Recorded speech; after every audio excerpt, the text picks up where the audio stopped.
If I had my way, everything would be so nice. This world would be like Paris. No, it would be a paradise. No one would ever have to say, I'm gonna get my wish someday.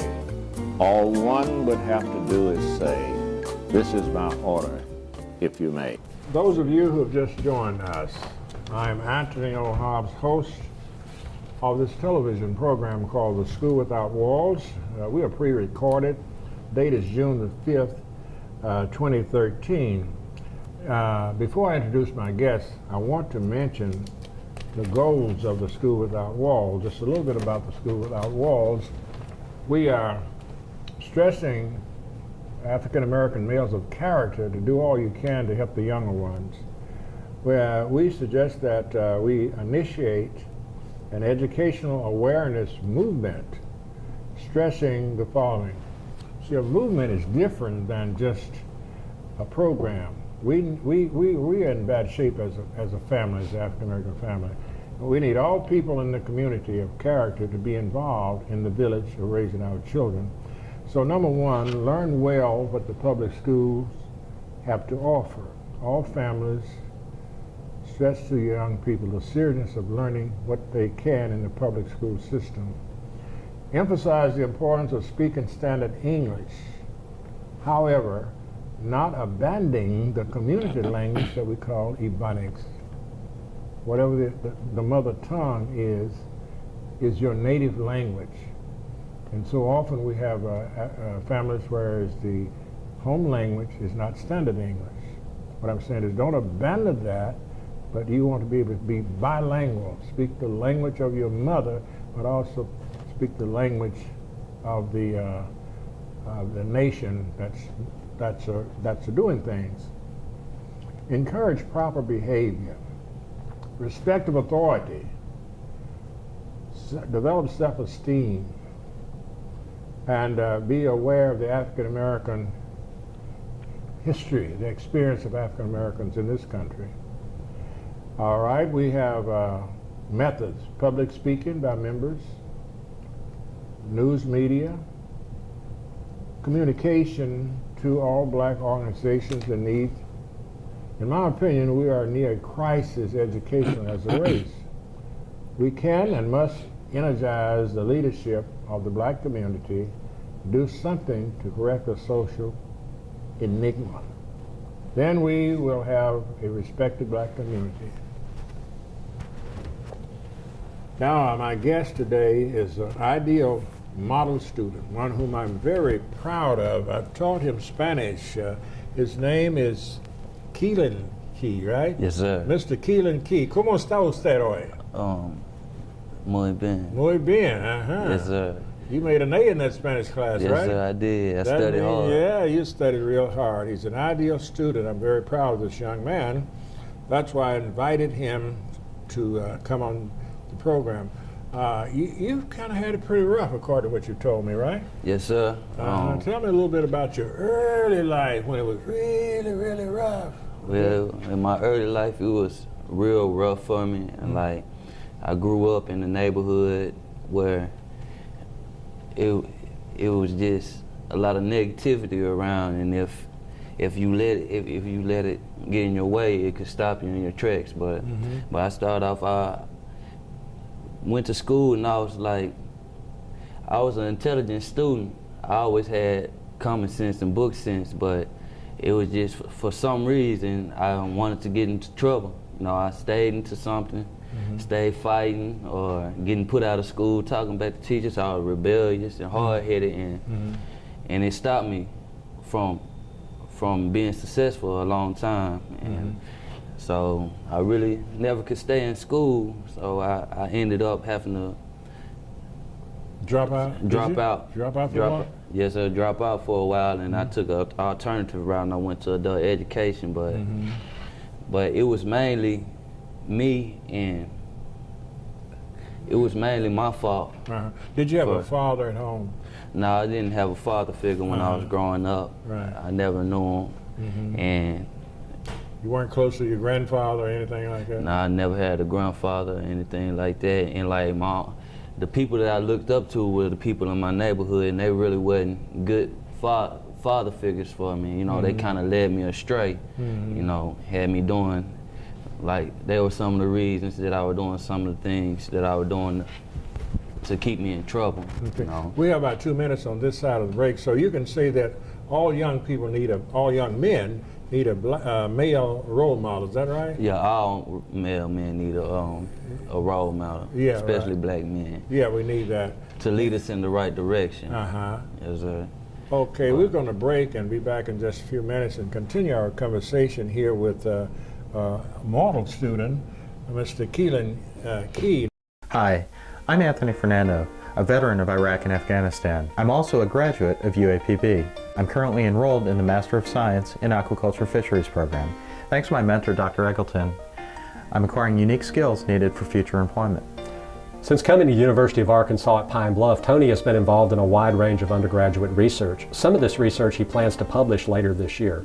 UAPB prepares its students for these types of opportunities every day. UAPB is preparing me. In the small town of Elmira, New York, a boy was born into an all-American family. The odds of him opening his own clothing store at the age of 18? 1 in 138,000.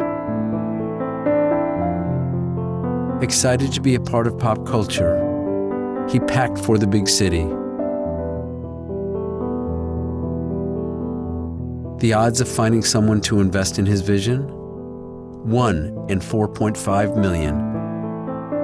The odds of him achieving his dream in the fashion industry? 1 in 23 million. The odds of having a child diagnosed with autism? 1 in 88. I am Tommy Hilfiger, and my family is affected by autism. Learn more at autismspeaks.org/signs. Early diagnosis can make a lifetime of difference. Hey. Ready to go? Yeah, but the fire's not out. Close enough. Close enough? If it's too hot to touch, it's too hot to leave. I mean, the next thing you know, you've torched our whole neighborhood. Which is why we're not going anywhere? Exactly. 9 out of 10 wildfires are caused by humans. Only you can prevent wildfires. Those of you who just joined us, I'm Antonial Hobbs, host of this television program. My guest is a student of mine, a model student, Kelin Key. Now, on the other side, on the other side of the break, we were talking about some of your problems, and I've learned that you've overcome them. So briefly, in about a minute or so, tell me what caused you to make that change. That's very important. What caused me to make that change was I started getting tired of staying in trouble and incarcerated and things like that. And by the time I was 17, I wasn't in school. I was still working on my GED, but I noticed that most of my peers that I was hanging with, most of them didn't make it to C-17. And they were dead, right? A lot of them were dead, and a lot of them were locked up and in jail and things like that. And I said, I ain't want to do that. And also, my pastor, St. DeWitt Hill Jr. St. DeWitt Hill. We'll make sure you understand that. Pastor St. DeWitt Hill. Yep, a First Trinity. He's a model pastor, First Trinity. Kojic, First Trinity Kojic on Catawba Street. Called the First Trinity what? First Trinity Kojic, Church of God in Christ. Yeah, right. You're going to say the Church of God in Christ. Yes, sir. All right, go right ahead. And he was like a father figure to me. He leaded me and guided me in the direction that I needed to go. And I started trying to help myself. I could see the environment, the community helping me out also. I wasn't alone in my struggle. And so they pushed me. There were mentors, right? Yes, male sir. mentors you ran into, okay? Yeah, male mentors.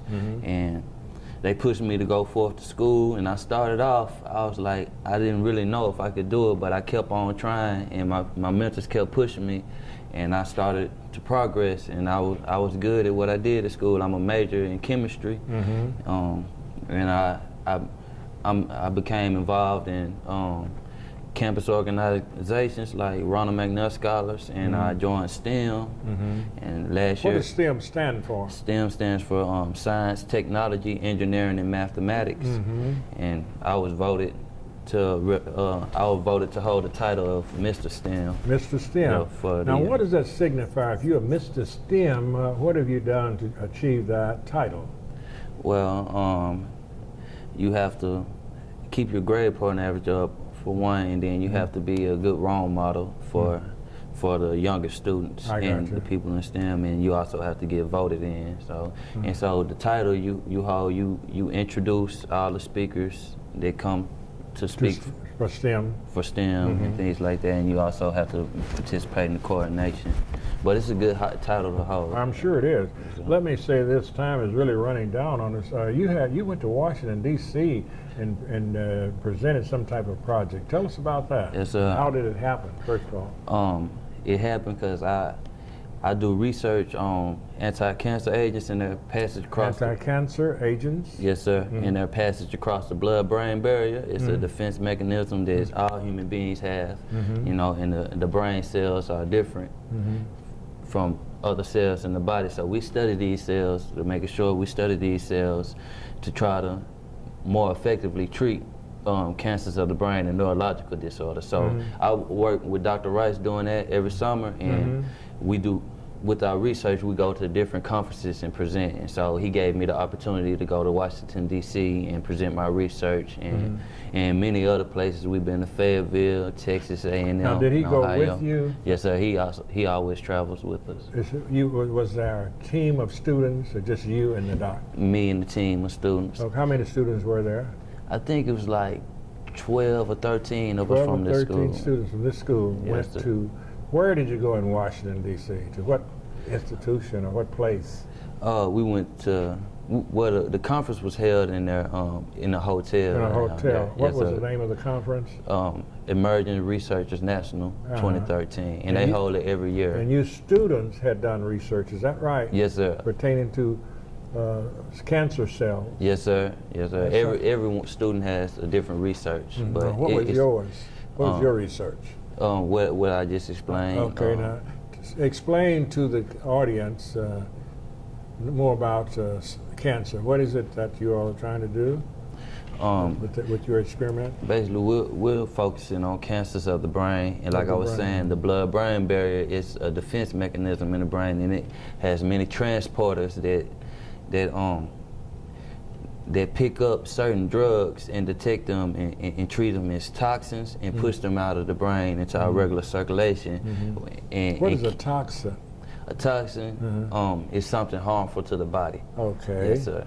And so that's in your blood. It right? is in your blood. You know what I'm saying? So it pushes them out and they won't reach their site of action in the brain, so they're not effective. So we're trying to find a way to circumvent or get around the blood-brain barrier to more effectively treat these cancers. So that's mainly what our study is. So sometimes we try to send a substance in to kind of block the transporters and the efflux pumps that are located in the brain to get another drug in and to see how much of that drug was taken up by these cells. Okay, time is running out on us. What is your ambition as a profession? What do you plan to do the next 5-6 years? Next 5 to 6 years, I plan to be graduated from graduate school with my doctorate degree in pharmaceutical research, and hopefully I will have conducted some research that is helpful to the pharmaceutical industry. And so that's basically what I want to do. I want to keep on increasing my knowledge to help others. See. And I want to say too, Dr. Rice, he one of my mentors, and he helped me along the way. Professor Rice, right? Professor Rice, yeah. I see. Well, I'm certainly proud to have you here. Your time is just about up. But and I graduate in December. You graduate in December. You're a December graduate. Yes, sir. You think you might take one more course of Spanish? Yes, sir. I'm going to take one next semester. Okay. Intermediate Spanish. Okay, intermediate Spanish, huh? Yes, sir. Okay. Well, let me say to the public, I guess you could understand why I selected Kelin as a model student. He had a hard upbringing, but he overcame it. Yes, sir. That's what it's all about. Yep. So I told him he is like the. Tell us the story of the butterfly right quick. What does the butterfly start off as? A butterfly starts off as a caterpillar. Called a worm, right? A worm. Okay. And then it crawls along for a little while until it builds a cocoon. What is a cocoon? Something to house it, right? Something to house it. And so it grows in the cocoon for a little bit, and then it gets too big for it. It starts to break out. So one ring is sprout out, and another one is sprout out. And when it get done, it's a big, beautiful butterfly. Right. And so my story is like the butterfly. I started off as a worm, and I sprouted my wings, and I'm gonna keep going until. You keep on flying, my brother. I'm gonna keep on flying, little brother. Yes, Okay, all right. We'll be back with his brother Antonio Nelson in just a few minutes. You All take right. care. Thank you.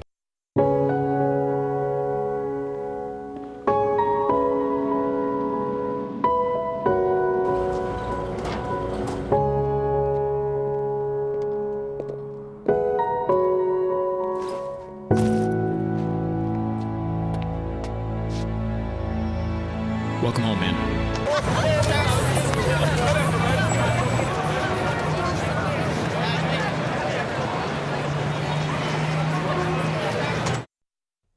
Packers. Viking. Packers. Viking. Viking. Red state, blue state, vegan. Carnivore. We come from different places. Uptown. Downtown. Optimist. We come to different conclusions. Half empty. Half full. But when we live united, we create real, lasting change in the building blocks of life. The education, income, and health of our communities, our families, United. even the person next to us. Live united. Real change won't happen without you. So give, advocate, volunteer, live united. Sign up at liveunited.org.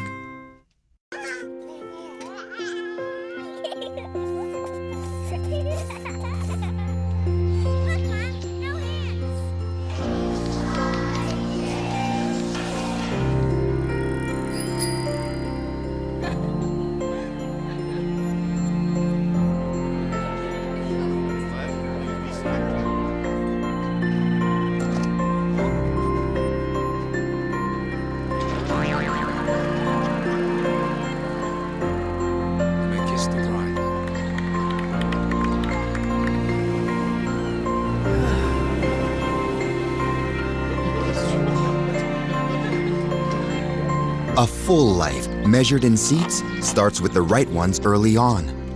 Car crashes are a leading killer of children 1 to 13. Learn how to prevent deaths and injuries by using the right car seat for your child's age and size. Those of you who just joined us, I'm Antonio Hobbs, host of this educational program called The School Without Walls. Earlier I've given you the reason we are existing. Now I have with you the brother of a model student. The model student was Kelin Key. This is his brother Antonio Nelson. Glad to have you. Thank you. How old are you? I just turned 15 Saturday. Just turned 15. And what school will you be attending this fall? At Pine Bluff High. Pine Bluff High. Now your brother was very good in chemistry. How are you in chemistry? I made an A in science, and I did a project in Little Rock, and I won first place. Is that right? Yes, Seemed like you all might be gifted in the sciences. What other courses did you do well in? Math. Math. And economics. Economics, Yes, I sir. see. Could you tell me a little bit about economics? What is economics really all about? Like the economy and how it works, and how the government spends the money they get on us. Right. Yes, sir. Yeah, this dealing with money is the centerpiece of economics, right? Yes, sir. What did you say you studied? Economics, right? Economics. How to handle money, what money is all about. Yes, sir. That's important, isn't it? Because a lot of us shortchange ourselves, for lack of a better word, because of not knowing how to handle money. Is that right? Yes, sir. Okay, now, what are you involved in any sports? I play football, You play basketball, track. Football, basketball, and track. Which of the three sports do you like Track the and, best? track and basketball. Track and basketball. And what position do you play in football? Football, I play running back and safety, free safety. Running back and free safety. That's all right. How tall are you? I'm 6'1". 6'1", and you're a running back, huh? Yes, sir. Well, I'm a switch over. Switch over? Yes, sir. I see. Okay. Now, what are your plans for the future? Go to college. Any particular college? I don't know yet, but I know I can get into a good college because When I was in 7th grade, I made a 23 on my ACT. And then just last year, in the 9th grade, I made a 25. So you're moving on up. Yes, sir. Do you know the top, have you learned what the top grade is on the ACT test? No, sir. I don't remember exactly, but I think it's around 30-something. Randy, do you know the top score in the NA? It's about 30-something. I want people to understand the comparison. It's not like 25 toward 100, right? Yes, sir. No, it's 25 over maybe 35. So that's in the top part. So you keep on, if you go around and get a 30 on your test, you perhaps can enter any school in America. Yes, sir. But 25 is far better than the average student. The average student in Arkansas is somewhere around 19, maybe 20. So I'm doing good. Huh? You're doing good. You're ahead of most of them. Now, I hope you come to UAPB. It was good enough for your brother, wasn't it? Yes. He's doing pretty well here, isn't he? Yes, sir. And do you understand the importance of us, especially as African Americans, trying to support a school that is traditionally designed to help our people? Yes, do you sir, understand that? And pass it on to your peers. You see, this school, the history of this school, is to take you where you are and work with you to get you where you could possibly come. A lot of schools will reject people, but this school is not one of those schools. And some of our people don't understand that. They go to way somewhere else and don't get a better education. Okay? Yes, sir. All right, Randy, how many more minutes do we have here? We have about 5 more minutes. Okay. You say you plan to go to college. Have you decided in what area you want to major in? Major in chemistry and a minor in physics. You're going to follow your brother in that science area? Yes, sir. Okay, let's make a projection now. Once let's say you come to college, you're successful, you get your 4-year degree, what's next? Let me guess, I bet you're going to get married, aren't you? Oh, yes, sir. I'm going to do that later on, once I get stable. You're not going to get married right after college, are you? No, sir. I couldn't blame you. I was sort of teasing you. Don't ever, I'm going to give you some advice. Is that all right? Yes, sir. Give you some advice.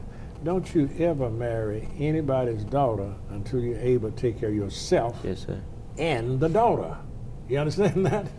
Don't do it. Don't marry somebody just because you think you're in love. There's an old saying that says when poverty comes in the door, the thing called love goes out of the window.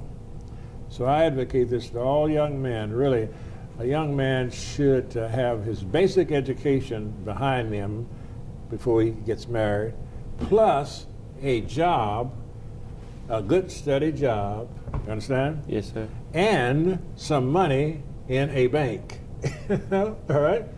But then you get married because your responsibility as a male is to take care of the household. You understand? Yes, sir. Women are working, but that's not their responsibility to take care of the household. Did you know that? No, a woman's responsibility is to take care of her children. You understand? Yes, and take care of the house and her husband. And a husband's responsibility is to financially take care of the wife, financially furnish the wife a place to live, and if there are children, be able to give the children their basic needs, and the wife can help along as she has the opportunity to do so. One reason we have so many problems in America today is the roles are shifting, whereas women are trying to be men and women. You realize that's impossible, right? Yes, sir. See, it's not their fault. I'm not faulting anybody, but we've gotten a situation now where it's just really out of sync. So keep that little bit of advice in mind. We have about 2 more minutes. Now, tell me now, I want you to work as a peer to help keep other youngsters out of trouble and have them to do well like you. About what is your grade point average? 3.87. 3.87. That's pretty close to a 4 point, isn't it? Yes, sir. And now if you can do that in college, boy, you're going to really be good, because you want to do the very best you can once you get in college. Now you got going into the 9th grade now, right? Going to 10th. You're going to 10th grade? Yes, sir. Oh, I see. You're going to the 10th grade. So you have 3 more years in school before you go to college. Yes, sir. Okay, we have about a minute. I want you to talk to young people, to tell them, advise them on how to be successful, in your opinion. Yes, sir. Right now, tell young men out. You look through that camera and tell them what they need to do to be successful. What are some of the things? See, I saw how my brother did back then, so I tried my best. He tell me to try to do my best, not go on the same path he did. And so.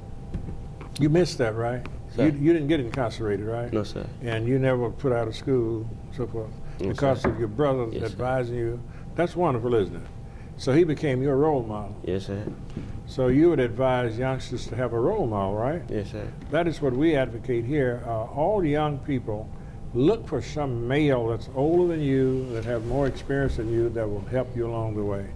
Everybody who has been successful was successful because there was some adult that cared enough to help them along the way. So look for those people rather than trying to go along with your peers.